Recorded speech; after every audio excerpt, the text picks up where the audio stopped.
bikin parenting class ini sebetulnya ini nomor satu. Jadi dari hamil kita sudah mengedukasi ibu. Kenapa? Karena ibu mungkin bertemu dengan dokter obgyn atau dokter anak itu sebentar. Ya, jadi saya biasanya sampai bikin klinik bayi sehat itu pun selama-lamanya itu 15 menit itu paling lama. Tapi kalau antenatal edukasi untuk ibu hamil, saya bertemunya 1 jam. Ya, jadi memang bisa lebih panjang dan kita memang harus lebih lengkap. Ya, dan tadi saya bicara dengan ibu yang sedang hamil 32 minggu, kalau mau menyusui itu informasinya sekarang dibaca banyak, karena nanti begitu bayinya lahir, gak sempat baca, yang ada panik. Ya, nanti ini saya akan kasih tahu hal-hal yang praktis gitu ya. Jadi semua ibu hamil pasti bisa menyusui karena hormonnya udah ada. Taunya gimana? Payudara ibu akan berubah. Ya artinya gini, tadinya mungkin pakai size 32A misalnya cup itunya ya, BH-nya pasti lebih besar.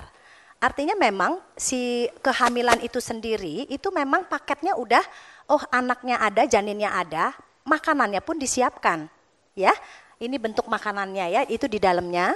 Jadi ini adalah sel kelenjar payudara yang semua punya. Ya, jadi artinya, tapi itu kayak bantal juga pada anak. Saya selalu bilang pada ibu yang melahirkan, karena kok bayinya nangis terus gitu ya. Memang tempat yang paling aman buat bayi baru lahir itu di mana? Di payudara. Sama persis dengan mamalia lain ya, kalau kita pernah, ini penggemar anjing, saya punya banyak anjing ya, itu baru lahir, coba lihat, mereka tuh semuanya ke payudara.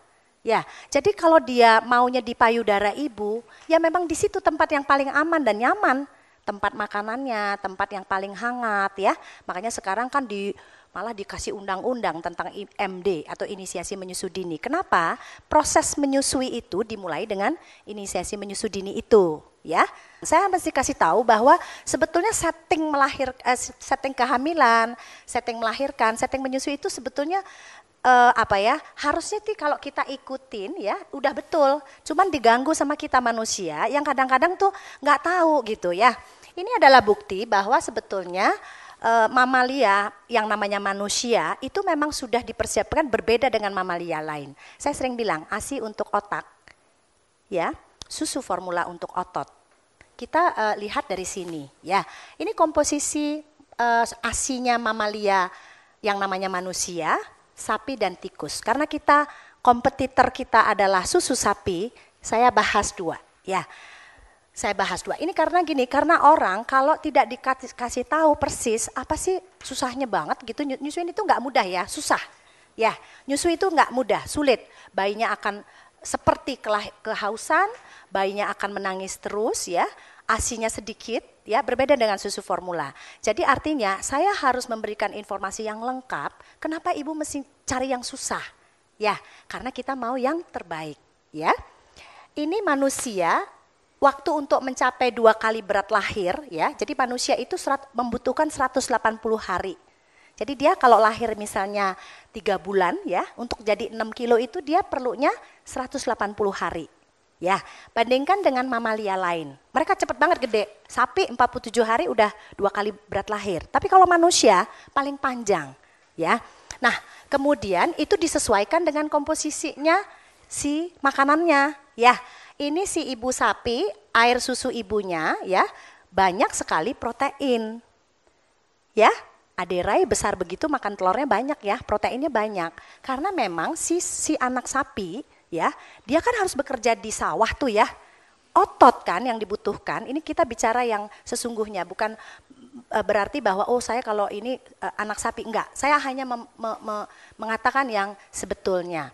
Jadi anak sapi, dia tuh kan ini 47 hari, jadi dia perlu protein yang tinggi pada air susu ibu sapi ya.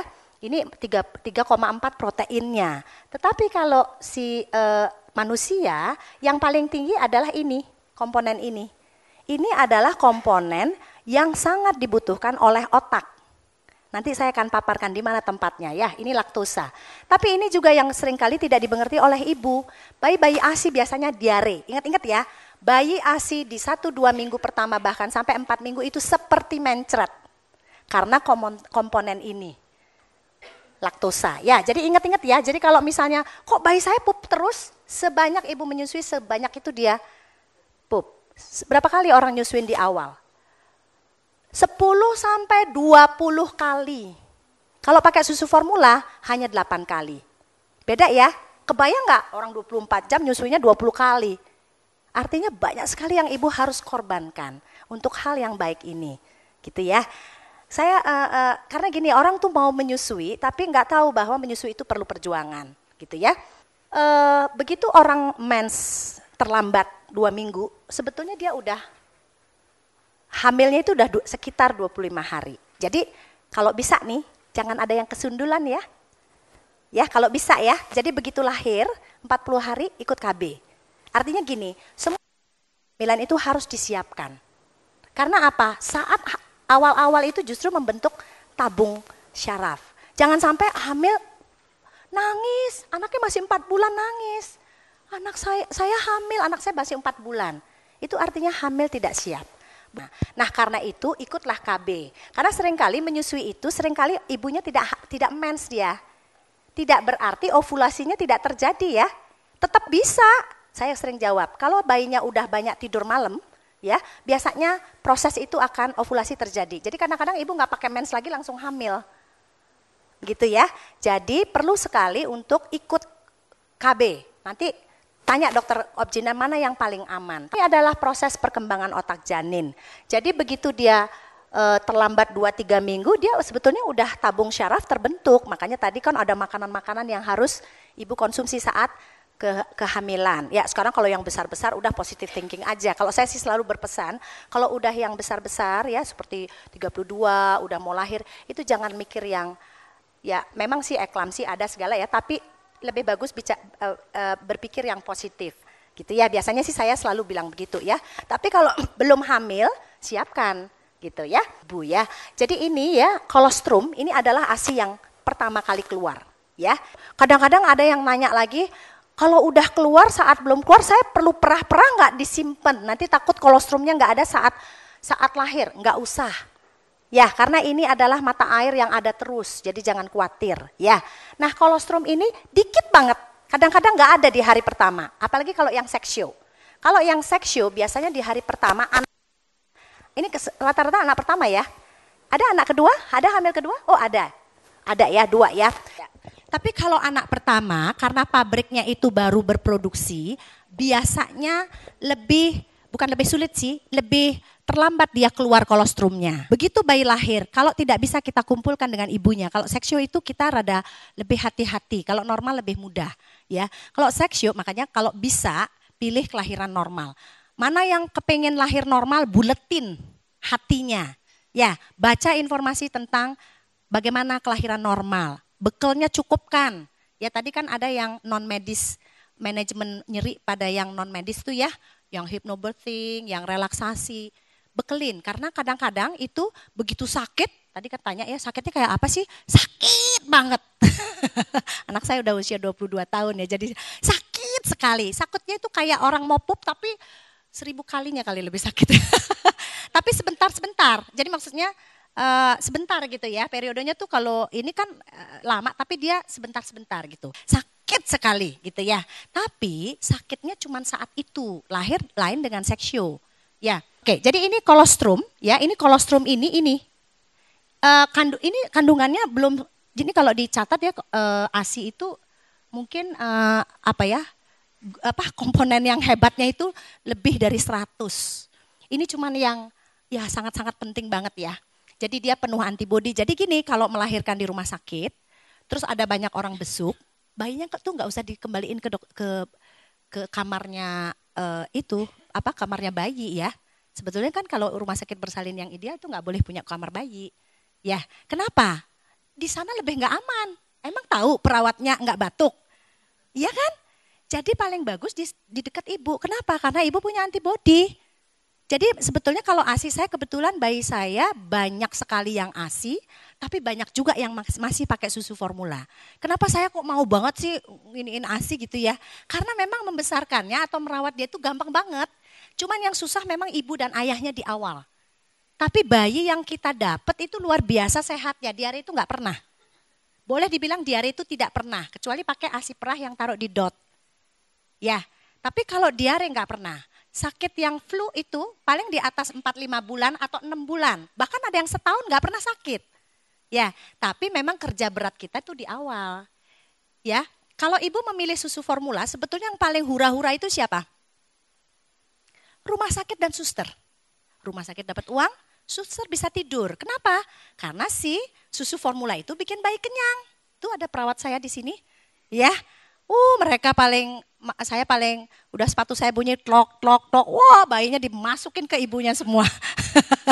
Karena memang, kenapa? Karena kalau kita pisah, tadi kan saya bilang 3 hari boleh nggak makan. Tapi dia harus dekat ibunya, dekat payudara ibunya. Kenapa? Karena proses itu mempercepat kolostrumnya keluar. Jadi gini, bukan berarti nanti bayinya masuk NICU atau masuk ICU atau misalnya diobservasi lebih lama, itu biasanya nggak bisa dia ASI eksklusif. Ya, tapi kalau di ibunya itu saya nggak pernah lihat lebih dari 2 hari. Paling banyak sih sehari, kalau yang normal itu sih saya suka lihatkan ibunya di tempat seksio itu. Kalau seksio di sini kan juga banyak seksio. Itu kita sebetulnya lebih setengah mati membantu menyusui ya. Satu, prosesnya tidak fisiologis, ibunya sakit, bayinya lebih stres ya. Itu juga menghambat sebetulnya. Tapi saya selalu memperlihatkan ibunya saat seksio. Saya pencet, nih Bu, kolostrumnya udah keluar. Sering banyak yang sudah keluar, tapi banyak juga yang nggak keluar. Nah yang nggak keluar itu instruksinya banyak nih saya sama perawat. 4 jam rawat gabung. Ya, tidak bisa IMD di ruang operasi lama, lakukan di perawatan. Jadi 4-6 jam kalau bayinya belum diantar, ibu kejar itu bayi ibu, kecuali bayinya ada masalah. Ya, kalau bayinya tidak ada masalah, ibu uber. Ya, jadi kadang-kadang kan memang di sini juga ya kalau perawat kita udah banyak yang lahir tuh, kayak kemarin 12 itu, lahirnya banyak sekali sampai berapa lusin. Itu perawat itu kocar-kacir dia sehingga dia lupa. Ya, nah ini adalah pengetahuan-pengetahuan yang saya kasih tahu supaya ibu tahu gimana sih supaya ASINya keluar cepat gitu ya. Jadi biasanya sih kita di sini maksimal 6 jam. Nggak boleh seksio sekarang, besok baru ketemu bayi, itu tidak boleh. Ya, jadi ibu minta pada perawat baik-baik. Kalau nggak bisa lagi, ibu kan 9 bulan bersama dokter obgyn, katakan dengan dokter kandungan. Karena itu sebetulnya semua sekarang ada undang-undangnya. Rumah sakit tahu, ya rumah sakit tahu. Kalau perawat mungkin yang muda-muda mungkin nggak tahu, tapi rumah sakit tahu. Ya, jadi ibu berhak untuk minta, kecuali bayinya ada masalah. Ya, misalnya bayi prematur atau bayinya saat lahir tidak nangis baik, gitu ya. Nah itu memang mungkin perlu observasi. Tapi kalau bayinya ibu lihat, biasanya bapak-bapak yang lihat ya, bagus aktif gitu. Sebetulnya sih kalau normal itu malah bisa terus sama bayinya. Ya, tapi kalau seksio, kalau di sini kita 2 jam, kalau yang normal biasa itu ditaruh di sini 2 jaman selama, misalkan kadang-kadang ada yang dijahit gitu ya, itu bersama bayi terus dia. Nah nanti saat ibunya mau dibersih-bersihin karena mau pindah ke kamar, itu bayinya biasanya dihangatkan. Itu biasanya kan ada suntik vitamin K ya, injeksi pada bayi ya, kemudian bayinya tuh dihangatkan, ditimbang gitu. Prosesnya tuh lebih bisa pelan-pelan kalau normal. Kalau seksio memang karena tidak fisiologis, kita takut banget dengan kedinginan pada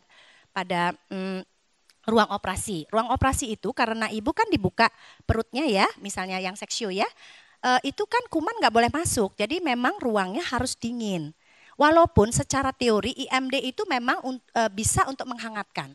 Tapi kadang-kadang saya pribadi nggak berani, ya mungkin beberapa teman yang di rumah sakit Karolus ya, kemudian rumah sakit yang memang settingnya itu memang mereka IMD saat seksio, itu biasanya mereka memanipulasi temperatur. Seksio perlu diketahui itu kita kerja bertiga. Satu ada dokter obgyn sebagai leader. Ya, yang kedua dokter anestesi. Yang ketiga baru kita. Ya, jadi kita tidak bekerja sendiri. Artinya kita mesti ngelihat, si dokter anestesi mau memonitor tensinya, kadang-kadang ibu mungkin muntah segala gitu ya. Kita harus saling lihat-lihatan. Gitu. Jadi artinya IMD saat seksio itu tidak bisa dipaksakan, harus dilakukan. Karena apa? Karena tergantung dari orang-orang yang bekerja di sana. Ya, mereka siap nggak? Kalau mereka nggak siap, jangan dipaksa. Ya, kalau saya juga sama ya. Misalnya di sini rumah sakit umum, di sana RSIA lebih lama. Di sini staf-staf yang membantu kita itu belum selama di sana, misalnya gitu ya. Jadi artinya kita juga harus ngelihat kesiapan yang lain gitu. Takut-takut nanti kita ngotot, terus nanti malah kedinginan bayinya seperti itu. Ya, jadi tapi kalau di rumah sakit yang memang settingnya IMD di saat seksio, itu berarti mereka siap. Artinya gini. maksud saya gini, kadang-kadang orang terlalu terlalu emosional untuk menuntut itu, tetapi sebetulnya kan kita nggak bisa bilang, Bu, ini takut itu gitu ya. Nanti dikiranya kita nakut-nakutin, enggak. Tapi memang bisexual itu biasanya lebih sensitif dia, lebih tidak tahan dingin. Orang di dalam kan hangat ya, Ibu kan suhunya 37 ya. Begitu keluar pakai AC 15, 16 ya. 25 itu dokter Objen udah teriak-teriak. Karena apa? Takutnya kan kumannya hidup dia, takutnya masuk ke ininya ya, luka operasinya. Jadi memang kalau seksio nggak terlalu ideal buat menyusui, tapi bisa karena kita di sini juga banyak seksio. Ya. Di ASI terutama di kolostrum itu ada pencahar. Artinya gini, bayi itu akan sering mencret. Tadi kan ada laktosa, tapi juga memang ada kayak pencahar. Jadi memang betul-betul dia kayak minum laksatif gitu. Ya, nah itu gunanya untuk mengeluarkan kuningnya bayi. Ya, tadi Ibu nanya ya, Bu, Dok, mesti dibangun-bangunin nggak bayinya? Iya, mesti dibangun-bangunkan. Jadi bayi pada saat lahir biasanya ya, dia nangis nih, cuar-cuar gitu ya. Nanti 4 jam dia tidur. 4 jam kemudian dia tidur. Ya, makanya IMD itu di awal kan dia bayinya tuh aktif. Karena tadi dibilang proses adrenalinnya naik ya. Itu biasanya bayinya tuh lebih aktif ya. Nanti bapak-bapak mungkin yang mendampingi lihat nanti dia bayinya, oh gitu deh pokoknya kayak kepengen minum gitu ya. Tetapi proses itu tidak lama. Ya, sehingga bayi itu akan, kalau seksio tuh lebih tidur lagi bayinya. Karena dia capek gitu ya. Nah itu kalau kita ikutin bayinya, kadang-kadang bayinya juga loss berat badannya akan banyak keluar. Ya, ada 3 hal yang dicatat dan itu normal pada bayi. 1, berat badan bayi akan turun. Ingat ya, jadi berat badan bayi itu di 5 hari pertama, bahkan boleh sampai 7 hari itu turun. Tapi turunnya tidak boleh lebih dari 10%. Misalnya lahirnya 3 kilo, dia nggak boleh tuh lebih dari 300 gram turunnya. Itu nggak boleh mendadak ya. Nggak boleh hari pertama udah 300 turunnya. Berarti dia cadangan dia banyak yang dipakai. Nah makanya bayinya itu tetap ditaruh di ibu supaya dia tidak menangis ya. Kalau nangis kan juga loss banyak energi yang keluar gitu. Jadi ditaruh di ibu ya. Biasanya sih dia akan turun, misalnya 3 kilo, besoknya turun sedikit 150 gram, jadi 2850 gitu ya. Nah itu yang kita di sini monitor. Jadi nanti kalau ibu di rumah sakit mana, ibu tanya, berat badan bayi saya berapa? Misalnya hari itu, besoknya tanya deh, turun itu normal. Ya. Nah kemudian kapan dia harus naik? Kalau ibu menyusui, biasanya kita minta untuk kontrol itu 2 hari. Jadi di rumah 2 hari itu datang lagi. Karena kita mesti dapat berat badan dia lahir. Gitu ya. Jadi misalnya dia pulang 2750 misalnya kan turun 250 ya. Itu terus nyusuin, itu tadi dibangun-bangunkan bayinya. Termasuk kalau malam sih nggak usah dibangunin, dia langsung bangun. Mereka biasanya kebalik sama kita ya. Jadi dibangun-bangunkan tiap 2 jam biasanya ya. Supaya dia menyusu. Membangunkannya juga nggak mudah ya, pada bayi seringkali dia tidur. Jadi cara ngebanguninnya gimana? Kalau misalnya sampai nggak bisa ya udah diganti popok tetap aja dia tidur ya. Biasanya saya mengajarkan ibu seperti duduk posisi baca koran ya. Itu pakai 2 bantal gitu atau 3 bantal, bayinya tuh ditengkuripin seperti orang IMD. Karena itu akan membuat bayi lebih lapar. Ya jadi buka bedongnya terus taruh aja di dada ibu. Ya, dia biasanya ada hormon gastrin yang di dalam perut, dia akan merangsang bayinya bangun dan lapar dan bangun gitu. Ya, itu cara yang kalau misalnya nggak bisa gitu. Ya, tapi kalau misalnya dibuka bedongnya dia udah mau gitu, udah nyari-nyari, udah langsung aja gitu ya. Nah, kemudian ini saya yang penting-penting ini lagi ya. Ini juga tinggi kandungan vitamin A ya. Jadi kalau di ASI itu ini untuk ini ya, untuk kekebalan. Jadi ini semua adalah hal-hal yang membuat bayi itu jauh lebih kuat terhadap penyakit ya. Kalau di dalam ketuban kan sebetulnya dia tidak ada kuman ya, jadi dia steril gitulah ya. Begitu dia lahir, kalau lahir normal, kenapa sih bedanya dengan seksio? Kalau lahir normal itu dia terpapar dengan kuman-kuman di vagina. Nah itu penting untuk kekebalannya dia juga. Kalau seksio emang harus steril kan? Jadi makanya IMD itu sebetulnya penting banget pada seksio. Kenapa? Karena proses melahirkannya sangat steril. Sehingga kalau kita taruh di sini, ibu kan di sini tidak steril. Ya, di dada ibu yang di atas ini tidak steril. Dia akan terpapar dengan dengan kuman di kulit ibu. Itu juga akan memberikan kekebalan. Di samping merangsang refleks-refleksnya bayi. Gitu. Nah ini bedanya ya, ini yang kita mau, kenapa sih kita udah susah banget nyusuin mesti gitu ya. Nyusuin itu satu begadang ya. Yang kedua ibu nggak bisa ngapa-ngapain selain nyusu ya. Tapi saya tetap ingatkan walaupun ibu tidak bisa ngapa-ngapain, ibu tetap harus makan ya. Tetap harus minum ya dan tidur. Karena ini tiga sangat membantu untuk proses menyusui. Ya, jadi para suami, sini banyak bapak-bapak ya yang mendampingi para suami, itu ingatkan. Karena mereka kadang-kadang ya, aduh saya kalau baru lahir 1-2 minggu itu aduh udah kumus-kumus, ibunya kasihan mungkin karena nggak tidur. Terus mungkin mandi juga cepet-cepet gitu ya. Tapi selalu ingat makan, minum, tidur karena itu akan membuat produksi ASI baik ya. Tidur itu saya punya bayi kembar ya, itu sekitar 12 pasang mungkin ya. Kemudian ada yang berhasil menyusui eksklusif, ada yang tidak berhasil. Yang berbeda adalah yang berhasil itu banyak tidur mereka. Ya, jadi kadang-kadang dia cuma gini doang. Jadi bayinya ditaruh dia cuma tidur aja, saking capeknya. Ya, sekarang ada yang udah usia 3 tahun ya. Jadi yang kembar-kembar yang kita memang belajarnya dari yang 1 dulu, terus 3 tahun ini kita nolong banyak yang malah ada yang triplet ya, 3 itu sekarang udah umur 2,5 tahun ya. 3 bayi. Jadi artinya kalau 1 itu aduh gampang banget gitu ya. Nggak boleh nggak berhasil gitu ya. Nah ini ya. Ini adalah beda ASI dan susu sapi. Tadi saya udah bilang bahwa di ASI itu banyak laktosa. Nanti saya kasih lihat otak ini di mana tempatnya. Pada susu formula ini laktosanya sedikit. Karena itu mereka tidak terlalu, namanya susu formula. Jadi diformulasi.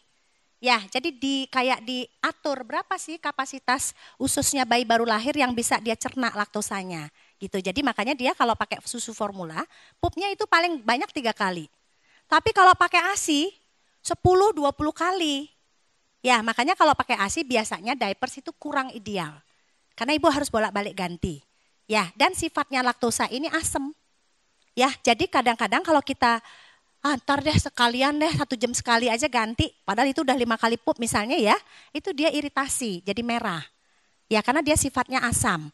Tapi keasaman ini justru yang membuat kuman itu yang bikin mencret itu tidak bisa bercokol di usus dia. Ya, jadi karena dia asam ya, ususnya bayi ASI itu lebih asam, ya. Nah, mereka biasanya kalau misalnya nih kotor sedikit, itu mati kumannya yang di usus itu mati karena dia diiniin sama ASInya sendiri yang bersifat asam.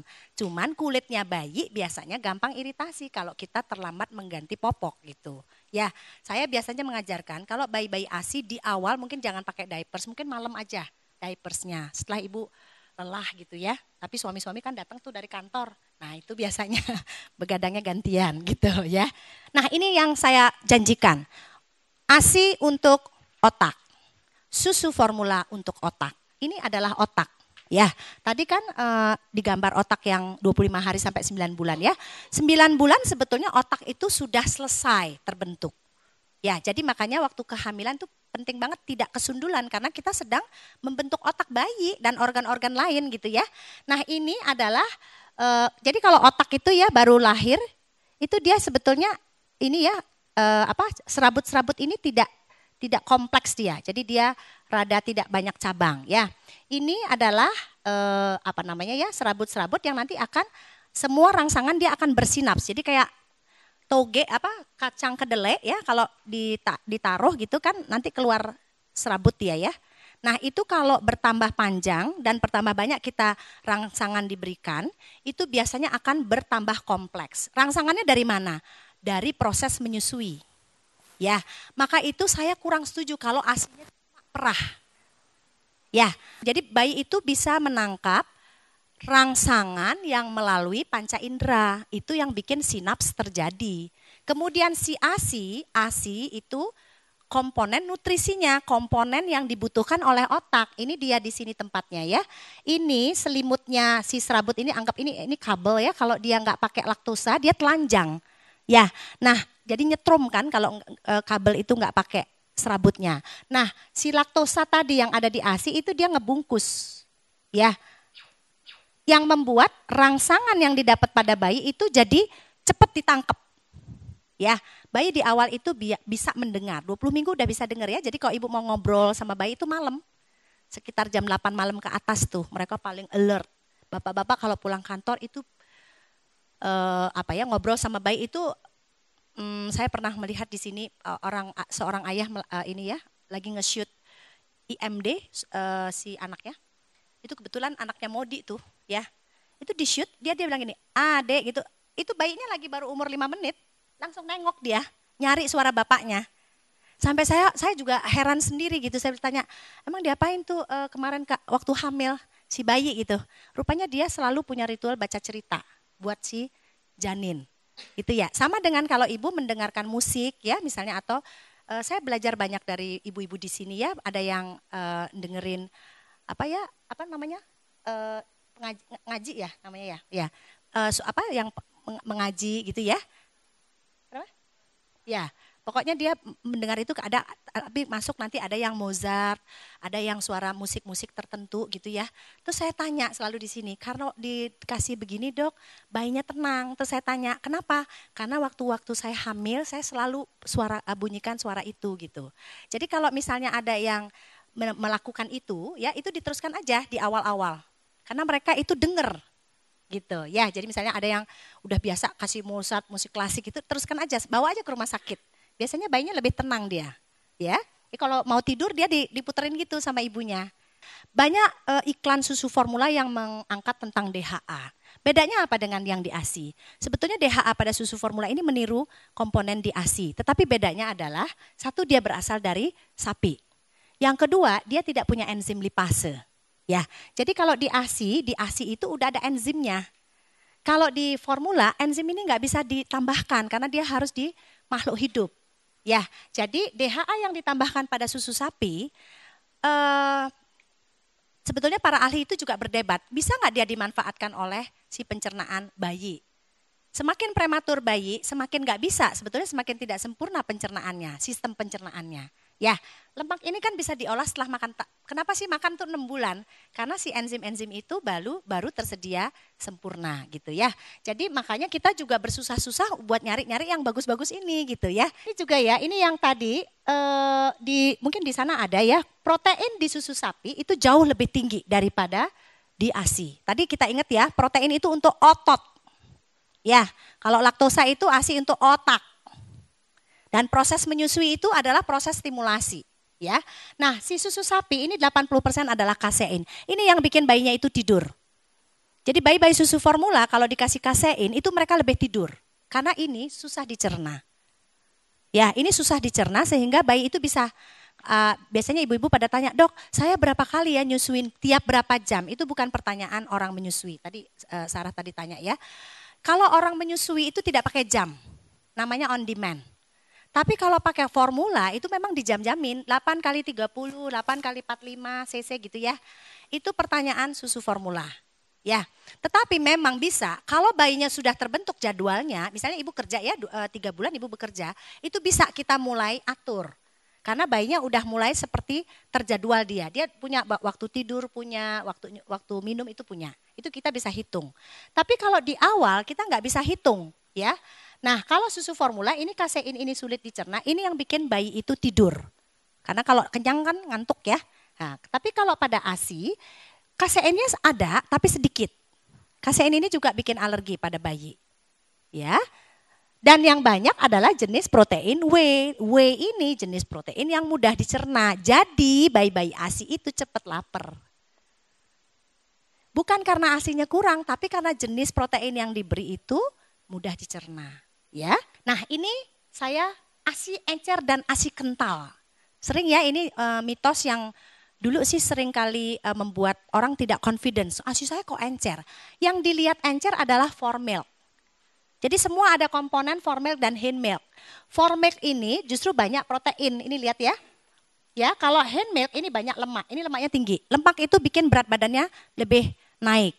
Jadi artinya gini, kalau nyusu itu nggak boleh sebentar-sebentar. Kalau sebentar yang didapat bayi itu banyakkan for milk yang jernih. Yang jernih dan kental itu dua-duanya dia harus dapat.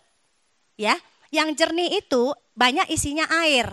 Karena itu bayi ASI tidak perlu air.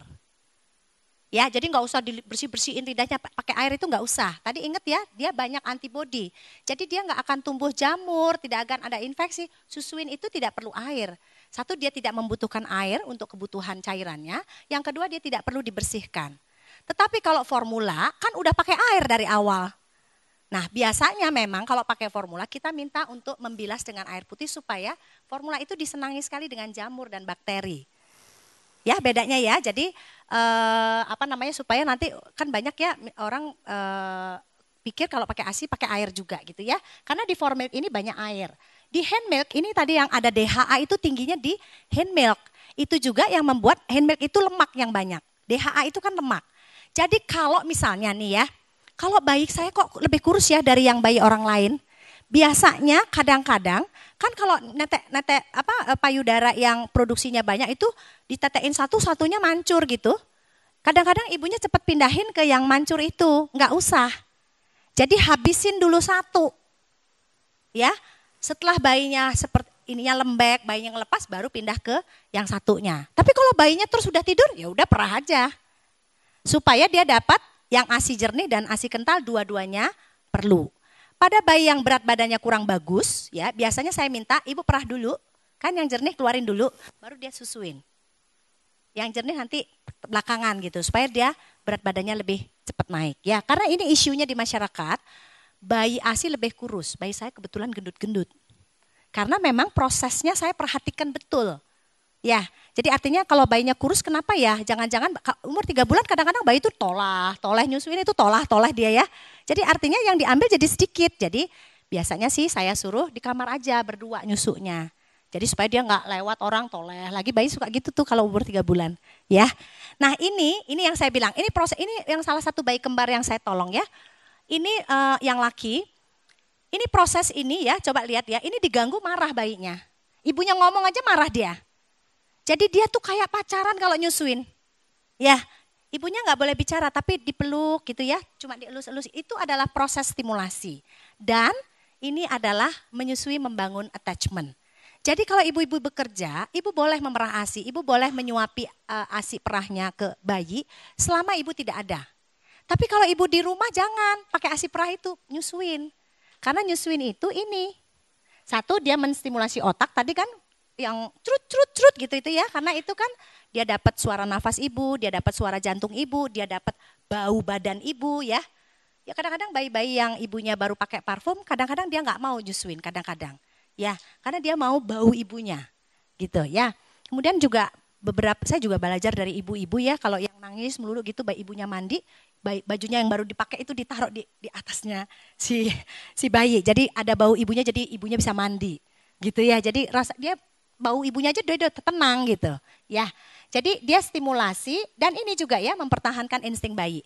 Jadi kalau bayinya misalnya di awal kayak males banget nyusuin gitu ya, taruh aja banyak di dalam sini, di dadanya ya. Atau bayi yang ibu yang kolostrumnya belum keluar, itu taruh aja juga banyak di sini karena itu akan menenangkan ibu, merangsang refleks bayi. Jadi bayinya itu kayak jilat-jilat gitu ya. Itu juga sebetulnya kan menstimulasi. Ya, makanya kalau lagi hamil gini nggak boleh pegang-pegang payudara. Maksudnya masas itu tidak perlu. Kecuali memang udah menjelang lahir. Ya, kan kalau zaman dulu orang suruh masas gitu ya, nggak perlu karena tidak ada intervensi atau perawatan saat masih hamil. Cuma mandi biasa aja. Maksud saya tidak perlu dimasas gitu ya. Gitu ya, tapi kalau masih hamil misalnya masih 10 minggu, 12 minggu itu biarkan aja, mandi biasa saja. Nggak usah dimanipulasi payudaranya. Kemudian ada banyak sekali pertanyaan, puting saya masuk, nanti dikeluarin sama bayinya. Ya, puting saya gede banget, nanti dibentuk oleh bayinya. Puting saya mendelet sampai nggak bisa keluar, nanti menjelang kelahiran atau setelah kelahiran dia lebih lentur. Jadi jangan khawatir, ya. Nah ini yang saya bilang ya, jadi kalau baru lahir tuh begini nih jarangnya otak. Tapi nanti ini usia 3 tahun, semakin kompleks, semakin bagus. Ya, jadi misalnya Anda tidak seberuntung ibu-ibu lain misalnya kok saya jadi nggak bisa nyusu ya, nggak perlu ada guilty feeling. Attachment bisa dibangun dengan cara apa saja. Bapak-bapak kalau di luar negeri itu, kalau seksio itu bapak-bapaknya disuruh untuk skin to skin kontak. Kalau ibunya atau bayinya harus lama berpisah dengan bayinya, ibunya. Misalnya ya hipertensi misalnya ya, jadi dia harus. Tapi bayinya sehat gitu. Bapak-bapaknya diminta di sini. Kita di sini juga kerjakan pada kadang-kadang bapak-bapak itu mungkin ini ya, rada risih atau takut-takut gitu ya.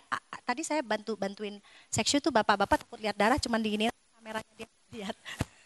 Jadi artinya gini, sedini mungkin deh pegang bayinya, gendong bayinya, ganti popok bayinya. Karena kadang-kadang kalau kita nggak kenal, jadi kita jadi takut dan risih gitu. Dan ibu-ibu beri kesempatan pada ayah. Kadang-kadang orang tuh nggak kasih kesempatan, padahal itu penting. Ya, supaya nanti saya selalu bilang bahwa tidak ada sekolah menjadi orang tua. Ini kan ibu mendengar teori. Tapi nanti waktu bayinya udah ada, yang udah ibu tahu itu mungkin ibu lupa gitu, kerjakan sama-sama. Ya, menyusui itu biasanya tidak bisa dikerjakan oleh seorang ibu sendiri tanpa dibantu oleh ayah. Makanya ada breastfeeding father. Ya, breastfeeding father itu adalah bukan bapaknya yang menyusui, tapi bapaknya mensupport ibunya untuk menyusui. Gitu ya. Jadi biasanya dengan masas ya. Terus mungkin ganti popok yang tadi 10-20 kali itu. Jadi ibunya bisa istirahat. Mandikan bayi misalnya pagi bapaknya atau sore ibunya misalnya. Itu attachment, itu cara attachment. Supaya bayinya sedini mungkin kenal dengan ayahnya. Gitu ya. Saya selalu kasih tahu orang tua bahwa cerdas anak itu tidak hanya intelektual. Cerdas anak itu kalau dia intelektual cerdas, emosional dan spiritual. Menyusui akan memberi anak sedini mungkin 3 kecerdasan ini. Ya, tadi kan ada tahu DHA, laktosa itu kan bikin pinter. Tapi yang mana nih bagian emosional dan spiritualnya? Ya, emosional adalah setiap bayinya menangis, ibu akan memeluk dia. Setiap bayinya nggak nyaman, ibu akan memeluk dia. Tadi dokter Ivan bilang itu secara naluri sebetulnya terjadi. Yang saya di sini juga, saya banyak belajar sebetulnya dari pasien ya. Saya pernah menolong ibu yang melahirkan 2 kilo anaknya dan dia itu benar-benar tomboy. Dia senang kucing, dia tidak senang bayinya. Ya, jadi waktu saya dekatkan ibu membantu menyusui itu ibunya nggak mau. Dia geli, takut gitu karena dia tomboy. Jalannya itu udah kayak laki, ya.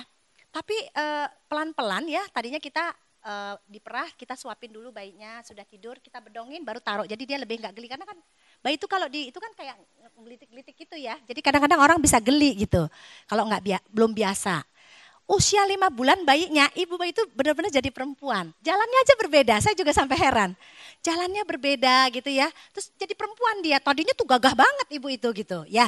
Jadi karena menyusui itu menghasilkan 2 hormon keibuan namanya prolaktin dan oksitosin. Ya, jadi bapak-bapak mungkin kalau di awal misalnya ya nanti coba lihat ya, dia berubah kalau menyusui. Para ibu itu agak berubah dia sifatnya, menjadi sifat keibuan. Keibuan itu gimana ya? Keibuan itu memberi tanpa berharap kembali. Itu sifat keibuan ya. Jadi nggak hitung-hitungan. Ya, kalau nyusuin itu masih hitung-hitungan, biasanya belum sampai tuh gitu ya. Maksud saya gini, mungkin memang secara alamiah kan manusia namanya juga manusia semua ya. Saya mau kerja, saya belum tidur, saya jadi nggak bisa ngapa-ngapain gitu. Ya, masih ada begitunya. Tapi nanti proses itu akan merubah perempuan itu menjadi ibu. Kita di sini udah banyak lihat itu. Ya, ibu yang tenang, bayinya tenang. Ibu yang ngajak ngobrol bayinya sering, bayinya juga jadi secara emosi jadi kayak ngerti ibunya dia dan ibunya yang paling ngerti bayinya. Maka saya sering kali mengekspos ibu adalah dokter terbaik untuk anak. Memang betul. Kadang-kadang kita menjadi dokter tuh gampang karena ibunya udah kayaknya anak saya sakit dok. Nah tinggal saya nyari sakitnya mana nih ya gitu. Jadi saya tidak pernah mau menggampangkan keluhan ibu, apalagi kalau ibu itu menyusui. Mereka terlalu lekat untuk tidak tahu sedikit pun kelainan pada bayinya. Jadi saya harus mendengar ibunya bilang apa, ya. Nah, ini yang bagaimana bisa nyusu ya. Jadi mudah-mudahan di sini tidak ada yang prematur. Biasanya bayi itu perlu refleks mengisap. Kemudian dia ada rooting refleks. Jadi kalau diginiin bayinya, gitu. Ya. Jadi kalau nanti nyodorin payudara tuh, misalnya payudaranya di sini, bayinya itu jangan ditarik begini, malah dia ke sana. Ya, jadi disentuh di sini ke arah payudara itu, dia akan datang. Nah, itu namanya rooting reflex. Ya, kemudian kalau kita masukkan tangan kita itu anggap aja puting, itu kalau masuk ke langit-langit dia akan ngisep. Artinya gini, kalau dia tidak bisa, ibu boleh masukkan kelingking ibu. Dia akan gitu. Jadi artinya putingnya harus masuk agak dalam. Agak ke atas dan agak ke dalam. Ya. Kalau bayinya itu dibiarkan sendiri, kadang-kadang dia cuma nyantol doang gitu. Jadi yang ada lecet. Lecet itu perkara biasa pada orang menyusui. Tetapi kalau nggak mau berlecet-lecet, perbaiki posisinya. Jadi dia biasanya kurang nemplok. Saya pesan payung ini ya. Jadi kalau menyusui itu seringkali ibu-ibu kalau ditempel gini takut nanti nggak bisa bernafas ya. Jadi yang ditemplokin itu ini ya, cuman pegang. Ini yang ditarik, kakinya yang tarik mendekat kita. Biasanya dia kepalanya jadi begitu. Ya, jadi ini nggak usah pegang-pegang, nggak perlu pegang-pegang.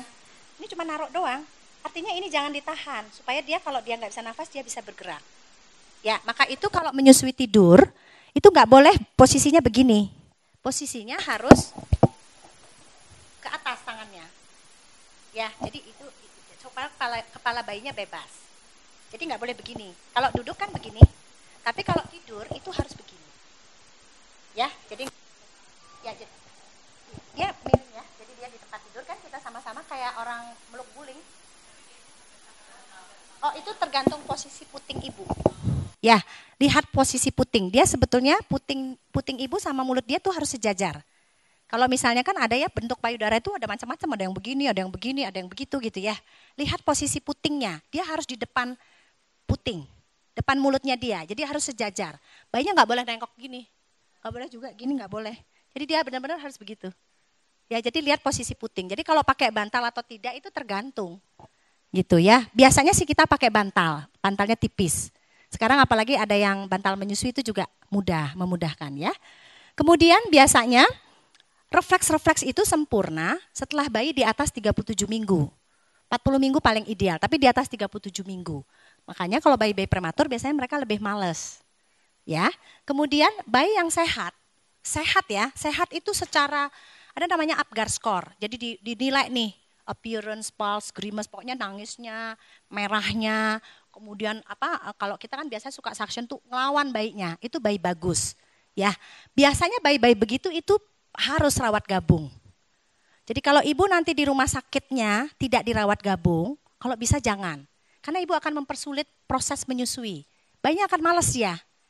Kalau dia dekat sama ibunya tuh bayinya kayak, apalagi kalau yang normal tuh kayak becing-becing. Jadi kalau kadang-kadang kita jemur di sini, saya tahu nih bayi seksio mana, bayi spontan mana. Dia lebih aktif gitu. Ya. Nah, kalau yang bayi yang males, itu kita bisa bikin aktif dengan tidak membedong dia terlalu sering, hanya membedong saat dia sudah minum gitu. Tentu saja suhu di kamar harus disesuaikan, ya. Kemudian gimana kalau bayinya harus terpisah sama ibu, ya? Salah satu yang ini prematur ya, lahirnya 600 cuma. Ya, sekarang dia udah 1,2, mungkin di sini masih ada di kita. Itu ibunya tiap hari disuruh kangguru mother care. Ya, tetapi ibunya saat tidak bersama bayi merah langsung ya, seksio 3 jam. Misalnya nih mudah-mudahan semuanya bagus bayi ya. Ternyata bayinya perlu observasi lebih panjang. 3 jam setelah seksio keluarin, ASI-nya diperah aja. Ya, kalau yang normal 2 jam keluarkan. Jadi kirim kolostrumnya ke tempat bayi. Gitu ya caranya ya. Saya biasanya di sini kalau bayinya gede tadi kan dibilangin ya diabetes itu pada ibu juga suka yang gede-gede itu suka diabetes karena bayinya tuh gede-gede jadinya biasanya ya. Nah, itu kalau bisa jangan. Biasanya kalau 4 kilo bayinya itu mereka rada sensitif terhadap jadi kurang gula dia. Jadi saya biasa kalau yang gede gitu, wah kebetulan di tempat seksio udah keluar kolostrumnya, saya pencet, saya ambilin, saya kasih bekal bayinya, jadi diminumin langsung supaya dia tidak harus pakai formula. Ya biasanya kan kita cek gula sekali gitu ya, makanya jangan besar-besar bayinya. Ibu berapa berat janinnya? Oke, 2,3 ya. Pokoknya jangan besar-besar ya. Tidak ada yang 4 kilo? Tidak 3,5? 3,5 ya. Jadi artinya apalagi kalau lahir normal tuh jangan 4 kilo ya. Itunya mengeluarnya susah banget ya. Kemudian biasanya proses skin to skin, ini kan kebetulan prematur ya. Skin to skin, proses bayi yang cuma meluk gini, ini sebetulnya juga menenangkan ibu dan bayi. Ya, jadi kalau gini bayinya jadi tidak menangis dia. Ya, makanya ini kalau bayi-bayi kecil juga kita di sini ada jamnya. Misalnya sekali sehari tadinya, terus 2 kali sehari ibunya disuruh meluk gitu. Ya, itu akan menimbulkan refleks bayi. Tadi kan yang belum ada tuh dia lebih timbul. Behavior bayi untuk menyusui itu lebih keluar dia. Ya, semakin cepat ketemu ibunya, semakin bagus bayinya. Gitu, ya. Semakin lama dia berpisah sama ibunya, semakin susah kita membantu menyusunya. Bukan berarti nggak bisa ya, susah gitu ya. Jadi ini akan meningkatkan refleks-refleks bayi tadi. Slide Mbak. Jadi ini tadi ya cuman mengingatkan lagi bahwa kalau misalnya bayinya disusuin, oh itu ya, itu sebetulnya yang kita rangsang adalah hormon prolaktin dan oksitosin, ya. Jadi hormon ini yang berguna untuk merangsang ibu. Jadi dia ini netek ya, jadi nyusu itu sendiri di payudara itu kan ada syaraf-syarafnya. Itu akan memberikan sinyal ke otak untuk mengeluarkan hormon prolaktin dan oksitosin ibu. Semakin sering ibu melakukan itu, semakin banyak ASI-nya. Ya, jadi artinya gini, kalau ibu merasa saya kok belum ini ya, biasanya kan kalau hari pertama itu belum bengkak dia. Hari kedua mulai kerasa, hari ketiga bengkak banget gitu. Ya, tapi kalau semakin ibu belum merasa, lakukan aja menyusui sesering mungkin. Makanya dia nggak bisa dipisah sama ibunya, dia harus rawat gabung. Ini yang saya bilang kolostrum dikit banget tuh. Ini kebetulan dapat yang hari pertama, ini hari kedua. Tuh kolostrumnya ada yang bening, ya, ada yang kuning, ya. Jadi kalau misalnya harus berpisah dengan bayi untuk juga bekerja juga gini prinsipnya, harus diperah. Jangan dilihat payudara ini seperti tempat, dia itu mata air, jadi harus dikeluarin. Jadi kalau kadang-kadang ibu nanti sampai rumah saya nggak ada dong, semakin banyak dia. Jadi harus diperah, ya 8 sampai 12 kali. Kalau ibu pergi meninggalkan bayi 12 jam, 3 jam sekali ibu merah. Saya merasa ASI saya sedikit, lebih sering lagi ibu harus merah gitu.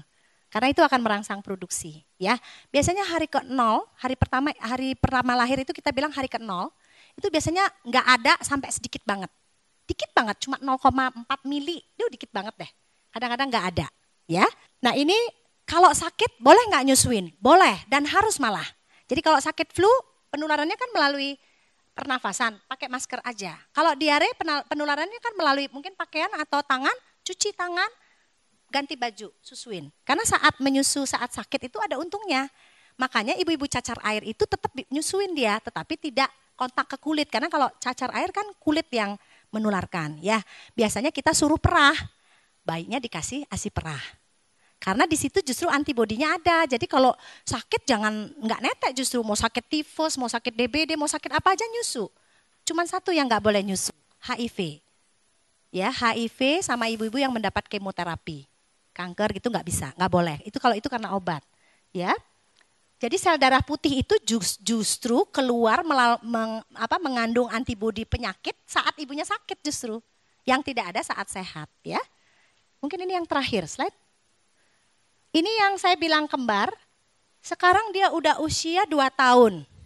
Dia lahir hanya 1,9 apa 2 kilo gitu dua-duanya. Dia nggak pernah pakai formula dari lahir. Ya. Ini umur 3 bulan, dia berenang di bathtub mereka. Ya. Tetapi memang ibu menyusui ini luar biasa perlu dukungan nomor 1 dari suami, nomor 2 dari keluarga, nomor 3 dari kantor. Ya, karena kantor itu juga sangat berperan. Jadi seringkali orang turun produksinya kalau teller-teller bank itu banyak tuh, nggak boleh kencing aja katanya nggak bisa. Ya, jadi saya tidak segan-segan mengeluarkan surat dari kita ke kantor supaya ibu dapat kemudahan untuk memerah. Saya ini yang terakhir, terima kasih, mudah-mudahan cukup jelas dan membantu. Dok, nama saya Fitri. Bagaimana ya dok biar ASI nanti keluar lancar? Apakah ada makanan khusus untuk biar ASI terus lancar gitu? Makasih dok. Sebetulnya yang penting itu di awal itu tadi ya. Jadi saya makanan nggak ada yang bisa lancar gitu enggak. Makanan sehat aja. Bahkan saya bilang nggak harus minum susu. Kalau yang menyusui, kalau nggak suka susu ya makan aja sumber-sumber yang kita cari di susu. Misalnya kalsium ya makan di sayur banyak, di daging juga banyak gitu ya. Nah tetapi prosesnya yang kita harus perhatikan. 1, IMD itu sangat membantu untuk melancarkan ASI. Ya. Inisiasi menyusu dini, yang skin to skin kontak. Yang nomor 2 rawat gabung. Ya. Yang nomor 3 rawat gabung itu bukan bayinya dibiarin aja tidur di sebelah. Kadang-kadang kita bedding in, benar-benar di tempat tidur ibunya. Ya. Bayinya disusui sesering mungkin. Ya. Jadi kalau bayinya 2-3 jam kok belum minta itu dibuka aja bedongnya di awal-awal ya. Kadang-kadang kalau nyusu itu mungkin yang paling kita sulit itu di 2 minggu pertama. Terutama di 1 minggu pertama. Ya. Kemudian yang setelah kita sering nyusuin, yang paling juga harus diperhatikan itu posisi menyusui. Jadi jangan cuman nempel doang bayinya, nanti yang ada lecet, terus bengkak dia. Nah, jadi kalau menyusui itu sebetulnya seperti keran ya. Jadi kalau keran itu ya, kalau wastafel itu kita, kalau dia ngisep bagus ya, itu pancurannya justru deres dia. Tapi kalau dia cuma nyantol atau tidak menyusu, kerannya itu justru nggak mengalir gitu. Ya, makanya dia sering kita bilang demand and supply. Jadi sesering mungkin bayinya nyusu, sering dan betul posisinya. Tapi kalau makanan sebetulnya nggak ada. Yang khusus misalnya banyak nggak ada. Cuma saya lihat di sini kebetulan banyak ras ya, kita punya orang Batak, orang Jawa, ada orang Jepang gitu ya. Yang saya lihat kok orang-orang Batak itu banyak-banyak banget asinya. Ya, jadi artinya mungkin apa mereka karena pemakan daging gitu ya. Kemudian yang jelas banget, ibu yang bekerja itu biasanya akan berkurang asinya karena capek. Ya, jadi kalau menyusui itu jangan terlalu lelah. Ya, apalagi kalau di 2 bulan pertama, jangan terlalu ngerjain macam-macam. Jadi konsentrasi aja ke nyusu. Mana yang bisa dikerjakan oleh orang lain, biarkan orang lain. Tapi istirahat itu sangat membantu, karena istirahat itu akan membuat kita rileks. Kalau kita rileks, oksitosinnya naik, 2 hormon yang penting ya, oksitosinnya naik. Tapi kalau makanan tertentu nggak ada. Nggak ada. Tetapi secara psikologis, kadang-kadang kan ada orang kalau makan daun katuk saya banyak gitu. Ada juga orang yang bilang, saya kalau nggak minum susu sedikit gitu ya. Sebetulnya nggak berpengaruh, tapi psikologisnya itu berperan dalam meningkatkan produksi. Selamat siang, nama saya Vincent. Yang saya ingin tanyakan, bagaimana metode pemberian ASI, apakah dibenarkan pemberian ASI perah itu dengan menggunakan DOT? DOT itu membuat latch on bayi itu sulit. Tidak boleh pakai DOT. Kalau DOT itu otot yang dipakai itu adalah di sini. Otot sini. Kalau nyusuin itu otot bayi yang dipakai itu di sini dan di sini. Jadi dia berbeda tekniknya. Ya, kalau mau gampang biasanya sih kayaknya tuh rada julur-julur bayinya gitu. Kalau dia nyusu. Tapi kalau DOT itu seperti mendorong lidahnya ke belakang. Makanya biasanya ibu-ibu bekerja, sering kan mereka tuh jadi pakai DOT. Saya jarang tuh punya ibu bekerja itu tahan pakai cup feeder. Tapi kalau dia pakai cup feeder, produksinya terjaga. Latch on-nya terjaga sehingga dia bisa menyusui lebih panjang dari 1-2 tahun. Tapi kalau pakai DOT, saya lihat kok lebih pendek dia menyusuinya jadinya. 8 bulan entah produksinya berkurang atau bayinya nggak mau. Jadi saya tidak menganjurkan pakai DOT. DOT itu pilihan terakhir. Ya, seringkali ibu-ibu tuh, saya mertua saya atau orang tua saya udah sepuh harus nyendokin. Sebetulnya bayi itu luar biasa mudahnya kalau mereka dibiasakan. Karena kalau prinsip otak bayi itu ya, dia harus berulang mengerjakannya. Biasanya saya mengajarkannya kalau belajar itu habis netek kan udah kenyang tuh. Ada refleks menjulurkan lidah pada bayi, itu dikasih minum dengan sendok atau cup feeder, bayinya tuh melet sendiri, gitu sendiri dia. Ya, jadi dia begitu sendiri. Tapi jangan saat dia lagi marah, haus banget kita pakai begitu, keselak dia, tumpah-tumpah dia. Karena bayinya kayak nggak mikir gitu. Refleksnya jadi nggak keluar dia, ya. Jadi saya tidak menyarankan pakai DOT. Kalaupun harus pakai DOT, ya, memang secara secara teori bukan saya yang bikin ya. WHO juga menyatakan 10 langkah keberhasilan menyusui itu salah satunya tidak boleh pakai DOT, tidak boleh pakai DOT, tidak boleh pakai empeng, ya. Karena itu akan tidak boleh pakai titer, karena itu akan membuat bayinya itu kayak gigit-gigit payudara ibunya, jadi dia nggak akan memerah dia. Kan bayi itu kalau netek itu harus, ini gudangnya itu di sini, jadi dia harus benar-benar ngisep gitu. Tapi kalau pakai DOT dia cuma jadi kayak ngempeng. Dan biasanya bayi itu awal bingung puting ya, ini DOT itu yang kita khawatir bingung puting ya. Dia biasanya netek itu lepas-lepas, nggak telaten dia bayinya. Padahal bayi itu kalau disuruh netek 24 jam tuh paling mau harusnya. Tetapi kalau bayinya kok lepas-lepas gitu kayak orang enggak konsentrasi, itu biasanya awal dari bingung puting. Kalau udah kronik, bayinya ya ditaruh aja nggak mau dia, udah begitu dia. Jadi kalau bisa begitu misalnya pakai DOT nih, terus bayinya udah lepas-lepas, itu jangan diterusin DOT-nya. Kalau enggak ibu nanti disodorin dengan masalah yang lebih kompleks. Satu, biasanya produksinya turun dia karena dia tidak bisa mengosongkan dengan baik. Kita merah juga nggak bisa ngosongin banget sebetulnya. Biasanya produksinya lama-lama turun. Gitu ya, karena kan refleks oksitosin prolaktin dari hisepan itu berkurang, keterampilan mengosongkan bayinya juga berkurang, sehingga produksinya lama-lama berkurang. Belum kalau bayinya udah nggak mau gitu, Jadi ibu, saya punya sih ASI pras sampai 2 tahun itu saya punya pasien. 2 tahun terus saja merah bayinya. Jadi ASI payudaranya. Jadi bayinya tuh nggak dipegang-pegang sama ibunya, orang dia merah doang. Sayang dong, karena proses menyusui 3 hal. Nutrisi, kita memberi nutrisi terbaik, kita memberi kekebalan terbaik, dan yang terakhir ini proses stimulasi. Ini sama pentingnya dengan proses nutrisi dan kekebalan itu. Ya, bonding, attachment, stimulasi itu sama pentingnya. Jadi artinya proses memeluk bayi yang begini ini, yang kita bilang sangat sederhana, ini sangat penting, sepenting kehidupan bayi itu sendiri. Ya? Oke, saya rasa mudah-mudahan membantu ya Pak. Selanjutnya. Ya. Selamat siang Dokter Tiwi, mau tanya, sepupu saya dari 4 bulan, kehamilan 4 bulan itu udah keluar susunya, sedangkan saya udah 5,5 bulan, itu belum keluar, dan gimana treatmentnya biar keluar, emang harus dipacu kah gitu? Terima kasih. Enggak, memang itu hormonal sih ya, jadi artinya masing-masing ibu, ada yang keluar saat hamil, tapi banyak juga yang enggak keluar. Tapi memang biasanya sih bukan itu juga yang menentukan dia akan banyak nanti atau enggak. Yang menentukan itu tadi adalah itu bagaimana ibu menyusui, ibu teratur enggak memerah kalau tidak bersama bayi, kemudian posisi menyusuinya betul enggak, kemudian ibu mengenal dot atau tidak dia gitu. Ya sebetulnya sih entah keluar atau enggak itu enggak usah dikhawatirkan karena itu tidak menjamin bahwa oh dia berarti ASINya lebih banyak, enggak. Ya jangan khawatir ya. Siang Dokter Tiwi, Iya. bayi saya berumur 1 bulan. 1 bulan ya. Alhamdulillah sampai saat ini udah ASI eksklusif selama 1 bulan. Ya. Cuman belakangan ini 3 hari terakhir sih dok, itu kalau mulai jam 6 sore sampai ke malam tuh minum susunya tuh kayaknya heavy sekali. Sampai akhirnya dia kayak lepas puting terus, kayaknya udah kehabisan ASI gitu dok. Jadi Saya dia sempat mau hampir, nempel terus di ibu gitu? lepas justru, karena kayaknya apa nggak ada susunya, apa susunya udah habis, karena Oh. dari jam 6 sore sampai malam jam Oke. di puting Berat saya lahirnya gitu berapa Bu? kan. Berat lahirnya 3,1 kilo. Sekarang berapa kilo? Sekarang 3,8. 3,8 ya. Kenapa saya tanyakan begitu? Produksi ASI itu kadang-kadang itu ada tembok tingginya. Jadi biasanya 2 minggu, 4 minggu, 6 minggu, 12 minggu, dan 6 bulan. Artinya gini, kebutuhan bayi itu berubah dia. Ya. Kita menentukan ibu cukup nggak sih dia ASINya gitu ya dari berat badan.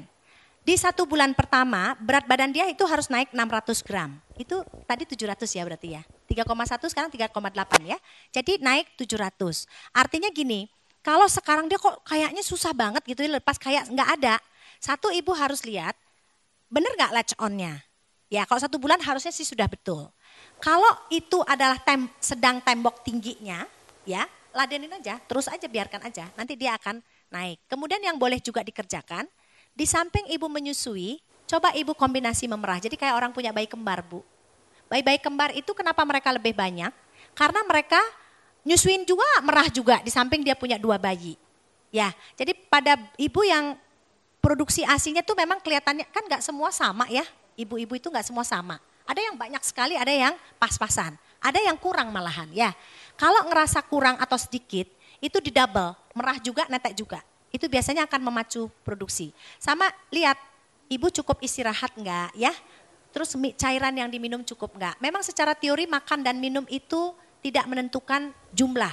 Tetapi secara real saya lihat, kalau ibu kurang makan, kurang minum, kurang tidur, itu produksi turun. Ibu sakit juga produksi turun. Ya kalau ibunya flu gitu, turun dia produksinya. Kalau turun dia bukan berarti harus menambah formula, susuin aja lebih sering. Gitu. Ya, jadi jangan khawatir karena berat badannya masih cukup bagus, ya. Sama satu lagi Bu, maaf. Hormon prolaktin itu tingginya malam. Jadi kalau merasa kurang, malam justru harus banyak menyusui. Ya, jam 10 malam sampai jam 4 pagi itu prolaktin paling tinggi.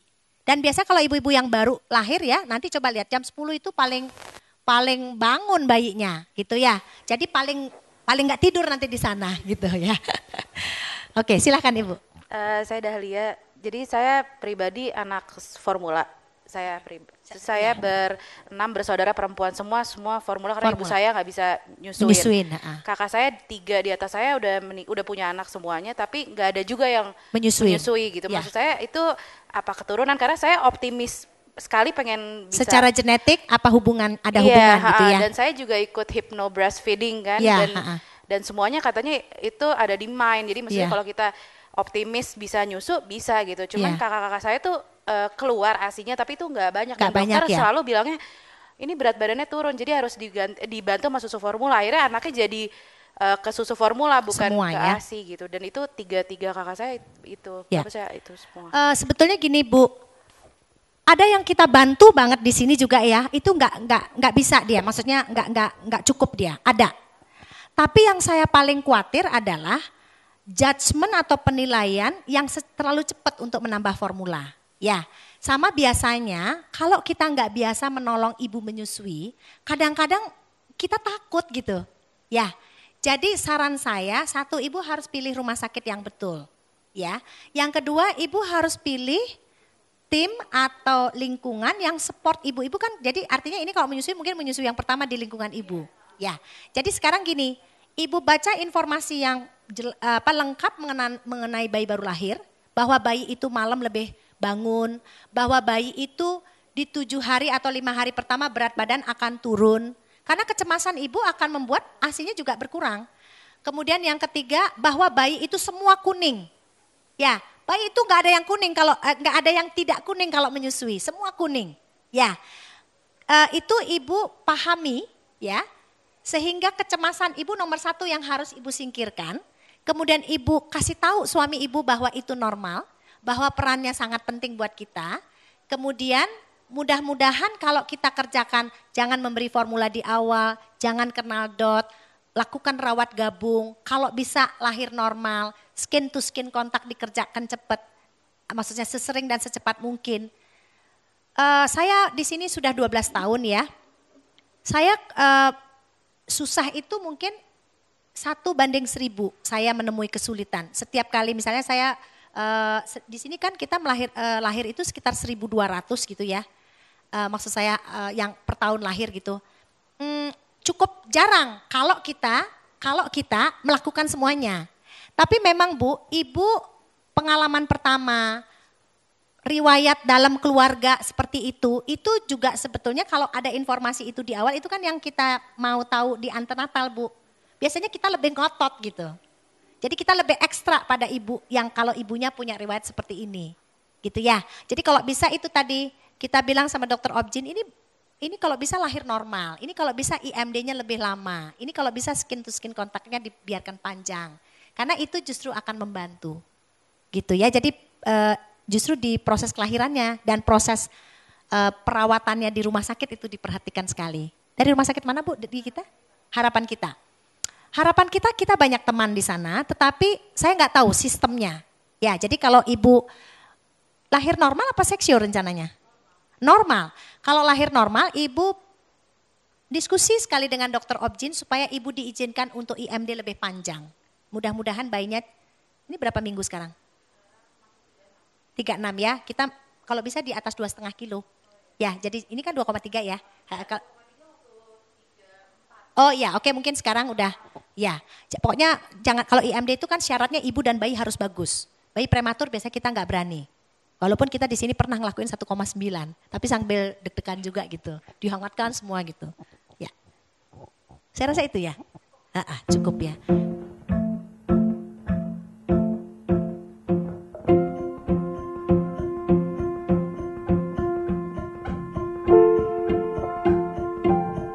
Seminar ini ya parenting class-nya itu bagus banget, apalagi buat saya kehamilan pertama, anak pertama itu ngebantu banget buat kita menyusui kan belum pernah sama sekali tuh.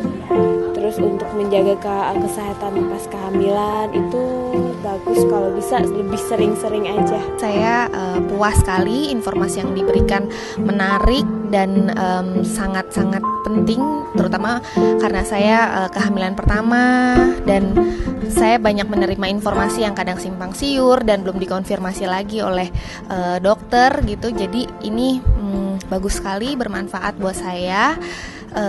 Saya insya Allah parenting class selanjutnya saya mau datang lagi. dan saya sungguh-sungguh bersyukur saya mendapatkan kesempatan di waktu yang siang ini, di mana saya bisa mendapatkan banyak sekali informasi baik selama kehamilan ibu dan setelah menyusui, dan semoga kehamilan saya yang pertama ini sungguh-sungguh bisa mendapatkan berkah dari informasi yang tadi saya dapatkan. Nah, acaranya menarik, parenting kelasnya, apalagi buat ibu-ibu yang lagi menyiapkan untuk punya anak, melahirkan. Nah, oke lah buat diikutin.